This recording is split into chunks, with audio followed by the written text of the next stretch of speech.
না এটা ভালো করে তুলো। না না এটা ভালো করে তুলো। রিফ্লেকশন স্টেটমেন্ট এর উপর একটা নিজস্ব বক্তব্য দাও, এর উপরে নিজস্ব একটা কি করো, নিজস্ব বিবৃতি করো। না না এটা তো এখন ভালো করে করি। পানি হচ্ছে আমাদের একটা গুরুত্বপূর্ণ আমাদের প্রয়োজনীয় জিনিস। বিপরীত হিসাবে রাইট আমাদের অধিকার রাখে শেয়ার ইউর থট বন্ধ হচ্ছে তোমার চিন্তা ভাবনা এর পরিপ্রেক্ষিতে আলোচনা করো। বন্ধ we all have the right to use water. যদিও আমাদের সকলের কি আছে, যদিও আমাদের সকলের পানি ব্যবহার করার অধিকার আছে, we should take responsibility for it. এটা আমাদের দায়িত্ব নেওয়া উচিত, এটাকে পানিটাকে সংরক্ষণ করা আমাদের দায়িত্ব করা উচিত।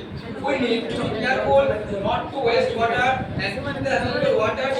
না উই নিড টু বি আলাগরে মার্কেলবি আমাদেরকে যত্নবান হতে হবে টু ওয়েস্ট ওয়াটার, যাতে আমরা যাতে পানি নষ্ট না করি সেদিকে আমাদেরকে লক্ষ্য রাখতে হবে। এখন ভালো করে ভিডিও তৈরি করে তারপর এবং যে সমস্ত যোগ্য আনবিরাকে মানা করতে আনবিরাকে হতে বল। পানিগুলো কি করতে আমাদেরকে তাদেরকে ক্লিন বা তাদেরকে পরিষ্কার রাখার দায়িত্ব আমাদের।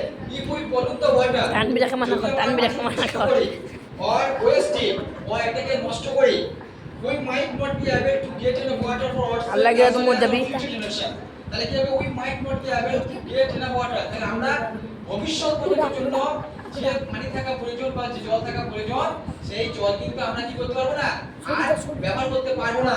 এর ফলে কি হবে, therefore সেই জন্য it is our job, এটা হচ্ছে আমাদের দায়িত্ব বা কর্তব্য to use water wisely। আল্লাহ কে তুমি দেবি। জ্ঞানের সাথে পানিকে ব্যবহার করতে হবে and to help না এ না মার খাবি তোরা। সংরক্ষণ করার চেষ্টা করতে হবে। বুঝলে? Any question?